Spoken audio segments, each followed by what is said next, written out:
अस्सलाम वालेकुम dear aspirants.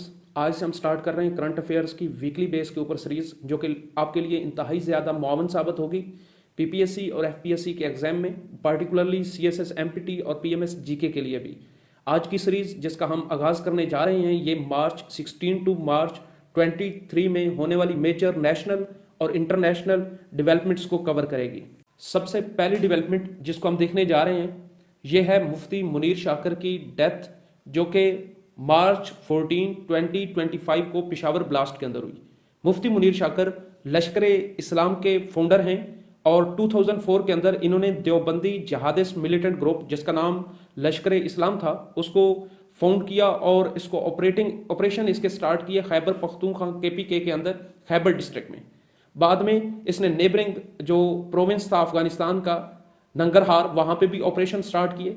इन्हीं ऑपरेशन के नतीजे में एक दफ़ा हंगू से ये एक्सपेल हो चुके हैं सेक्टेरियन इश्यूज़ के ऊपर, और बाद में इन्होंने सेटलमेंट स्टार्ट की अपनी खैबर डिस्ट्रिक्ट के अंदर, लेकिन लेटर ऑन खैबर डिस्ट्रिक्ट से भी इनको एक्सपेल कर दिया गया। उसकी वजह यह थी कि ये पीर सैफुर रहमान के साथ कन्फ्रंटेशन के अंदर आ गए। 2006 में इनकी फॉलोअर्स और पीर सैफुर रहमान के फॉलोअर्स के दरमियान एक ज़बरदस्त कन्फ्रंटेशन होती है, जिसके नतीजे में दोनों साइड से ऑलमोस्ट 20 पीपल जो थे वो इसके नतीजे में किल हो जाते हैं। दूसरी मेजर डेवलपमेंट मार्च 15, 2025 की है। ये दिन international day to combat Islamophobia इसके उन्वान से मनाया जाता है और इसको डेजिग्नेट किया गया था 2022 के अंदर यूएन की तरफ से। अगर बैकग्राउंड देखें तो क्राइस्ट चर्च का जो वाकया होता है 15 मार्च 2019 के अंदर न्यूजीलैंड में, उसके बाद इस डे को सेलिब्रेट किया गया। इस करंट 15 मार्च 2025 को यूएन के सेक्रेटरी जनरल की तरफ से एक मैसेज आता है, जिसमें वो कहते हैं कि this is a part of a wider squad of intolerance, extremist ideologies and attacks against religious groups and vulnerable populations. ये वर्ड्स इस इंटेंसिटी को शो करते हैं कि इस डे के हवाले से जो एक रिलीजियस ग्रुप्स के दरमियान एक डिस्क्रिमिनेशन पाया जाता है, उसको यूएन किस तरीके से व्यू करता है। नेक्स्ट डेवलपमेंट है जो जिसके अंदर हम डिस्कस करने जा रहे हैं कि जो शरीफुल्लाह थे उनको यूएस डिपार्टमेंट ऑफ जस्टिस के हवाले किया गया, हैंडेड ओवर किया गया, और ये भी मार्च 17, 2025 को ये डेवलपमेंट हुई। पाकिस्तान ने मोहम्मद शरीफुल्लाह को यूएस डिपार्टमेंट ऑफ जस्टिस के हवाले किया, और ये इस चार्ज के साथ किया गया कि इन्होंने सपोर्ट किया है और रिसोर्सेज किया है फॉरेन टेररिस्ट ऑर्गेनाइजेशन को। मोहम्मद शरीफुल्लाह के लिंक क्रिएट किए गए इस्लामिक स्टेट खुरासान के साथ, और ये इनके ऊपर चार्ज लगाया गया कि ये इन्वॉल्व थे काबुल एयरपोर्ट बॉम्बिंग के अंदर, जो यूएस मिलिट्री विड्रॉल के दरमियान हो रही थी अफगानिस्तान से अगस्त 2021 में, और इसके नतीजे में ऑलमोस्ट 170 अफगान और 13 यूएस ट्रॉप्स जो थे उनको किल किया गया। और इसके अलावा एक और इल्ज़ाम भी इनके ऊपर है कि ये मॉस्को कॉन्सर्ट हॉल अटैक 2024 में भी मुलव्वस थे।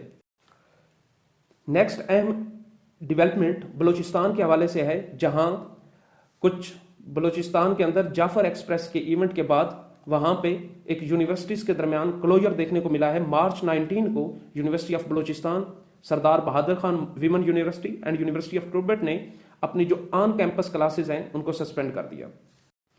नेक्स्ट डेवलपमेंट अगेन बहुत इंपॉर्टेंट है एग्जाम के पॉइंट ऑफ व्यू से। एस्ट्रोनॉट्स जो कि तकरीबन पिछले 9th मंथ से स्पेस में मौजूद थे, उनको वापस लाया गया मार्च 18, 2025 को। ये एक ज्वाइंट वेंचर था नासा और स्पेस एक्स का। इस मिशन को नाम दिया गया क्रू 10 मिशन का।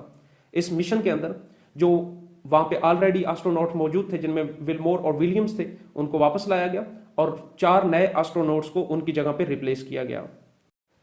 नेक्स्ट नेशनल लेवल की डेवलपमेंट है, जिसमें national commission on the rights of child NCRC ने को कोर्ट ने समन किया, जिसके अंदर मौकफ ये था कि पुलिस के साथ जो मिसिंग चिल्ड्रन का इशू है उसको सही तरीके से ट्रीट नहीं किया जा रहा, और ये कॉल किया गया कि ये इशू एक कॉग्नाइजेबल ऑफेंस है।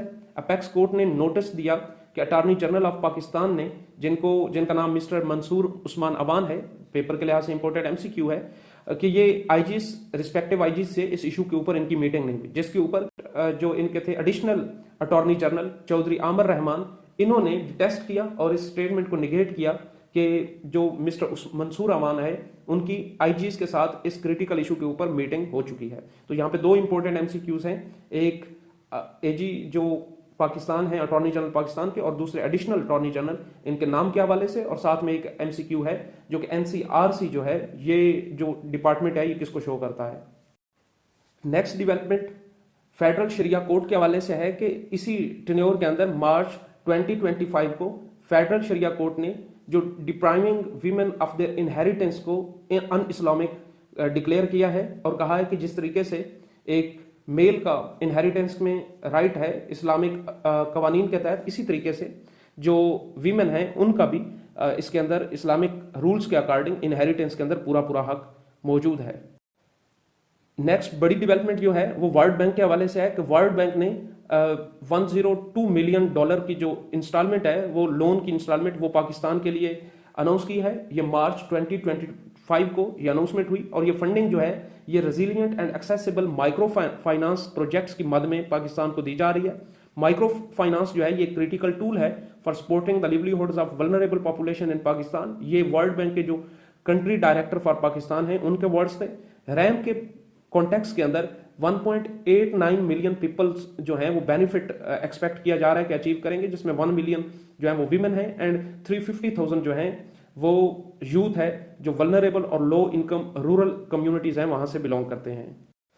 नेक्स्ट डेवलपमेंट बरतानिया से है जिसमें हसन नवाज के टैक्स डिफाल्टर के तौर पे रिकग्नाइज हुए हैं कोर्ट की तरफ से और जो British HM revenue and custom department है HMRC उसने एक लिस्ट डिक्लेयर की है जिसके अंदर वो लोग शामिल हैं जिन्होंने डेलिब्रेट तौर पे टैक्स डिफाल्टर रहे हैं और इसमें हसन नवाज का नाम भी आया है मार्च 2025 को और हसन नवाज को सेकंड रैंक पे रखा गया है, यानी जो मैग्नीट्यूड है टैक्स डिफॉल्टिंग का उसके लिहाज से सेकंड रैंक इनका है और जिस पीरियड के अंदर ये इनको आइडेंटिफाई किया गया कि इन्होंने टैक्स को डिफॉल्टर रहे हैं वो अप्रैल 6 2015 टू अप्रैल 5 2016 है। इन्होंने 9.3 मिलियन टैक्स ऑफ किए थे जिनमें जिसके साथ इनको 5.2 मिलियन पाउंड की पेनल्टी जो है वो। नेक्स्ट अगेन एक बहुत इंपॉर्टेंट डेवलपमेंट जिसमें Pakistan south Africa joint defence committee जो है उसकी मीटिंग हुई है और ये मार्च 17 से 19 तक रही। बहुत इंपॉर्टेंट MCQs है कि मार्च 17 से 19 तक पाक south Africa joint defence committee का इजलास हुआ जिसमें मीटिंग हुई जिसके अंदर डिफेंस सेक्रेटरी जो थे लेफ्टिनेंट जनरल मोहम्मद अली ये पाकिस्तान के रिप्रेजेंटेटिव और जो एक्टिंग सेक्रेटरी ऑफ डिफेंस हैं साउथ अफ्रीका से उन्होंने पार्टिसिपेशन की।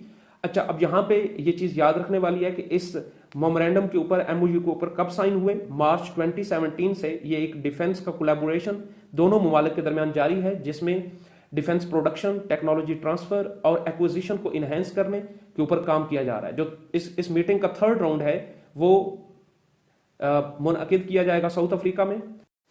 Next international development space technology से है जहां यूक्लिड यूनिवर्स व्यू है, ये एक टेलीस्कोप थी जो यूरोपीय यूनियन की तरफ से इसको लॉन्च किया गया स्पेस के अंदर और इसके साथ इस टेलीस्कोप का एम ये था कि ये 1/3 जो स्काई है उसको चार्ट करेगी। 2023 के अंदर ये टेलीस्कोप लॉन्च की गई थी और 1.5 बिलियन गैलेक्सीज को कवर करने का इसका टास्क था। कहा जा रहा है कि ये मोस्ट एक्यूरेट 3D मैपिंग करने वाली जो यूनिवर्स की अभी तक हमारे पास मौजूद है टेलीस्कोप जिसने बेहतरीन तरीके से 3D मैप जो है वो यूनिवर्स का जनरेट किया है। नेक्स्ट इंपॉर्टेंट डेवलपमेंट टर्की के हवाले से है जहां टर्की के जो इस्तांबुल के मेयर हैं उनको अरेस्ट कर लिया गया है। इनको टर्किश पुलिस ने डिटेन किया है जिसमें ये एक पावरफुल फिगर के तौर पे अपेयर हो रहे थे। मेयर का नाम है इकराम इमामोग। इनका कनेक्शन बताया जा रहा है कि ये टेररिज्म को सपोर्ट कर रहे थे और बुनियादी तौर पे इसमें जो इसके पीछे रीजन दी जा रही है वो ये कि ये main opposition party CHP Republican People's Party उसके नॉमिनेशन में आ रहे थे और जिसको एक थ्रेट समझते हुए एग्जिस्टिंग पावर ने इनको डिटेन करने की कोशिश की। इसके ऊपर एक वाइड स्प्रेड जो स्ट्रीट के ऊपर हमें जो है वो अपोजिशन देखने को मिली है, क्राउड देखने को मिला है जो इन स्लोगन्स के साथ कि we are living in a dictatorship इस पूरे प्रोसेस को क्रिटिसाइज कर रहे हैं। Next important development world happiness report की है जिसमें मुख्तलिफ ममालिक को मुख्तलिफ रैंकिंग में रखा गया है। 2025 की रिपोर्ट के according again Finland rank first के ऊपर है। ये 8th कंसेक्टिव रिपोर्ट के अंदर इसका एयर है जिसमें फिनलैंड जो है वो फर्स्ट पोजीशन को रैंक कर रहा है। यूएस जो है वो काफी नीचे आया है 24th पोजीशन के ऊपर, जबकि जो नॉर्डिक कंट्रीज हैं अगेन इंपॉर्टेंट MCQ है, नॉर्डिक कंट्रीज में Denmark, Finland, Iceland, Norway and Sweden है, ये टॉप 10 के अंदर मौजूद हैं। अच्छा, अगर बात की जाए कि ये रिपोर्ट कौन पब्लिश करता है तो यूनिवर्सिटी ऑफ ऑक्सफोर्ड का एक वेल बीइंग रिसर्च सेंटर है जो इस रिपोर्ट को पब्लिश करता है। ये सेंटर पार्टनरशिप रखता है गैलप के साथ, UN sustainable development solution network के साथ एंड एडिटोरियल बोर्ड। इन ये डिपार्टमेंट 0 से लेकर 10 नंबर्स तक मुख्तलिफ कंट्रीज को नंबर देता है, जिसका क्राइटेरिया ये होता है कि एक 3 year average individual self assessment evaluation की जाती है, जिसमें उसकी लाइफ सेटिस्फेक्शन है, जीडीपी पर कैपिटा है, सोशल सपोर्ट है, हेल्थी लाइफ है और फ्रीडम है, जेनरोसिटी और करप्शन है। इन तमाम कॉन्टेक्स्ट को देखते हुए 0 से लेकर 10 तक में से कोई नंबर दिया जाता है और जिसका जितना हाईएस्ट नंबर होता है वो वर्ल्ड हैप्पीनेस रिपोर्ट के अंदर उतना टॉप पे मौजूद होता है। पाकिस्तान की बात की जाए तो पाकिस्तान 109th पोजीशन के ऊपर रैंक कर रहा है। ये सेकंड टॉप है अमंग साउथ एशियन कंट्री, जहां Nepal first south Asian countries के अंदर फर्स्ट पोजीशन पे है 91st पॉइंट के साथ, 91st रैंक के साथ, जबकि इंडिया जो है वो 118th रैंक के साथ जो है वो पाकिस्तान के बाद रैंक कर रहा है। इस वीक की सबसे लास्ट और इम्पोर्टेंट डेवलपमेंट जो है वो हमें तालिबान के हवाले से देखने को मिल रही है, जहां उन्होंने यूएस सिटीजन को फ्री कर दिया है। ये डील हुई है दोहा के अंदर, जिसको ब्रोकर किया है ज़ल्मे खलीलजाद ने, जिसके बाद मार्च 21, 2025 को जॉर्ज ग्लासमैन जो कि एक मैकेनिक है डेल्टा एयरलाइंस इन अटलांटा उस के अंदर एयरलाइन में, और इसको डिटेन किया गया था 2022 के अंदर तालिबान की तरफ से, जिसको इस डील के ब्रोकर होने के बाद फ्री कर दिया गया है यूएस की तरफ से। डियर एस्पायरेंट्स, ये थी आज की वीडियो जिसके अंदर हमने ब्रीफली इस वीक के अंदर जो होने वाली मेजर डेवलपमेंट्स को कवर करने की कोशिश की है। नेक्स्ट वीक की डेवलपमेंट्स के साथ आगाह रहने के लिए और अपने प्रिपरेशन में करंट अफेयर को मजबूत करने के लिए इस चैनल को सब्सक्राइब करें, बेल आइकन को प्रेस करें ताकि आपको रेगुलरली करंट अफेयर्स की वीडियोस मिलती रहें।